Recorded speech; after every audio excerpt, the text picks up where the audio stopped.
Good morning, my Real News Media TV family. Thank you so much for tuning in this morning, and I'm wishing for everyone a wonderful and a blessed Sunday.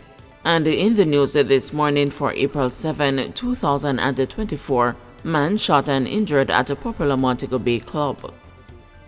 A man was shot and injured at a popular club in Montego Bay, St. James on Friday. The man, a construction worker from Sandy Bay in Montpelier, Hanover, was shot while working at the club, the police said. He has since been treated at hospital. Information reaching the news indicated that the man was at work when he was pounced upon by two others armed with handguns. The men opened gunfire at him. The construction worker reportedly ran and fell, and the gunmen fled the area in an awaiting silver Toyota Axio motor car. After the shooting subsided, the now injured man was found suffering from gunshot wounds. Other workers assisted him to hospital where he was treated. No motive has yet been established for the attack, the police said. Man killed in ferry crash in Montego Bay. A man is dead following a motor vehicle accident at the entrance of Long Hill in the vicinity of King Gate in Montego Bay on Saturday evening.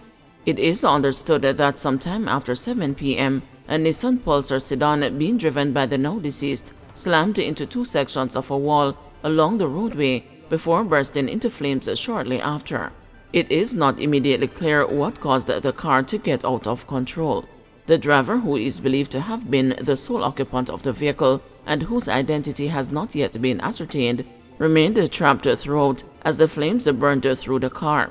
Firefighters were called in and a team from the Montego Bay Fire Station was dispatched to the scene where they carried out cooling down operations. During that activity, the remains of the deceased were seen inside the vehicle. The accident had left a major buildup of traffic along both ends of the roadway. Fisherman and 18-year-old female charged after magazine found at a St. Anne home. Two individuals have been charged with possession of assorted part of firearm following an incident in Corner Street, Discovery Bay in St. Anne on Thursday. Charged are 32-year-old Jasper Clark, a fisherman of Corner Street, and 18-year-old Trishana Grant of Lawrence Park, both in St. Anne. Reports from the St. Anne's Bay Police are that about 3:45 p.m., a team conducted a targeted raid at a dwelling house that was occupied by Clark and Grant. During a search, one black and chrome Springfield magazine was found hidden under a stone at the front of the house. They were subsequently arrested and charged. Their court date is being finalized. Westmoreland mechanic charged after man shot in the foot. A man has been arrested and charged in connection with a shooting in Linton Pen, Westmoreland last year. Charged with wounding with intent, possession of prohibited weapon, and using a firearm to commit a felony is 20-year-old Alex Hill, a mechanic of Bulstrode, Greenhill in the parish. Reports from the Greenhill Police are that about 11:30 p.m. on Monday, June 5, 2023, a man was at home when he heard a knocking on his kitchen window. He reportedly went to make checks and saw Hill standing in his yard with a firearm in his hand. Hill allegedly opened gunfire at the complainant, who ran inside his bedroom. After the shooting subsided, the man discovered that he had received a gunshot wound to his right foot. He was assisted to the hospital, where he was treated and released. Following an investigation, the police said Hill was identified as a suspect and was arrested in the Geneva district of Greenhill in Westmoreland during a police operation. His court date is being finalized, the police said. Jamaica supervisor killing a hit, cops theorize. The police believe the killing of a Jamaica contractor supervisor in Clarendon on Friday night might have been a hit. Harry Hawthorne, 71, of Glenhaven Close in Maypen, was shot dead and a woman injured by gunmen at a bar on Western Park Road in the parish. The police said they are following several leads, but initial investigations so far have pointed to the killing being a hit. The hit is not work-related, the police asserted. The Maypen police reported that around 8:05 p.m., Hawthorne and the now injured woman were at the bar when armed men drove up in a car and entered, and the loud explosions were heard. Reports said the men then fled in the vehicle. On the arrival of the police, checks were made, and Hawthorne and the woman were seen with gunshot wounds. They were both taken to hospital, where Hawthorne was pronounced dead and the woman treated and released. The bartender, who was also at the bar, was not hurt. Boy details alleged horrors at American boarding school in Treasure Beach. One of the American boys who were being housed at the Atlantis Leadership Academy in Treasure Beach, St. Elizabeth, painted a cruel atmosphere as he recalled his time there. The boy was among 8 ages 14 to 18 who were earlier this year removed from the American-run boarding school by Jamaica's Child Protection and Family Services Agency in response to abuse allegations. The boy, in a police statement, recalled how he and others faced a horrid stay as they were mercilessly beaten by men and deprived of sleep and food. He named at least 4 of the main perpetrators who he said committed the assaults, abuses, and executed inhumane punishment on the wards at the American-run boarding school. The boy told the police he arrived in Jamaica from the USA in December 2023 and was placed in a program at the institution.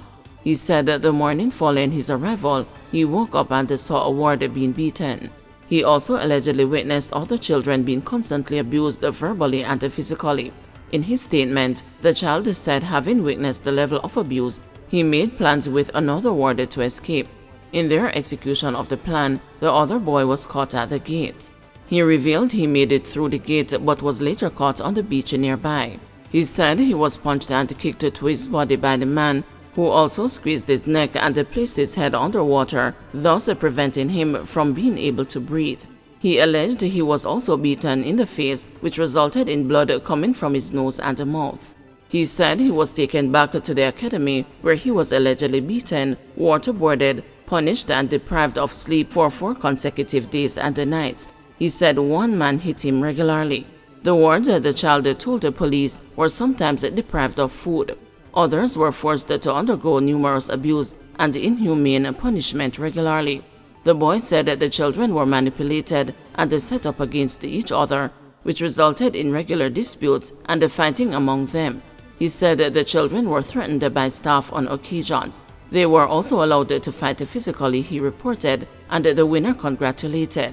He said they continued to undergo verbal and physical abuse and inhumane treatment until members of the CPFSA came to visit in February 2024. He said upon the CPFSA's arrival, one of the men ran to the back of the building. 5 men were arrested and charged on Friday in connection with the abuse allegations. The men were held following special operations and targeted raids in the Petro Plains policing area. Those charged are Courtney Williams, 51, from Sandy Bank District, Carson Cox from the said district, Edens Morris, 39, from Greater Bay District, and O'Dane Maxwell, 30, from Holland Village District, all in St. Elizabeth.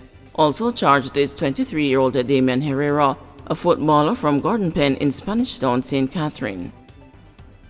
Voter apathy a threat to Jamaica's democracy, says Patterson. Former Prime Minister P.J. Patterson is calling for a closer look at the measures which can be implemented to deal with the apathy which has greeted recent national elections, as it is posing a threat to the country's democracy. It must be of concern when we see declining voter turnout. It should be something of concern to both the major political parties and indeed to the entire country, because we are failing to convert into actual meaning something universal adult suffrage that is so fundamental to our progress as a country, Patterson told the news in a recent exclusive interview. According to Patterson, the closing of the ideological divide between the People's National Party and the Jamaica Labour Party could be a factor in the loss of interest for people to vote in national elections, but there are other issues to be addressed. More and more people feel it doesn't matter how I vote, my life is not going to change, and there is a level of individual materialism that no matter what, no matter which government is in power, I'm going to be all right, added Patterson. He charged that too many Jamaicans do not understand that the fight for universal adult suffrage, which was granted in November 1944, meant that for the first time, every adult in Jamaica would be able to participate in the choice of government. We are not being taught enough about ourselves, who we are, the struggles we have undertaken, and really given some sense of purpose, and I would almost say of value, charged Patterson. The 1980 general election, which was an ideological battle between a left-leaning PNP, which was in government, and the right-leaning JLP, saw an 87% voter turnout. Since then, there has been a steady decline in the number of Jamaicans turning out for the polls, with the 2020 general election turnout being 37%, the lowest after 1983, when the PNP did not participate in the polls. In the local government elections before that, 2016, the voter turnout was even more alarming at 30%. This year, the voter turnout for the local government elections held on February 26 was 29.6%.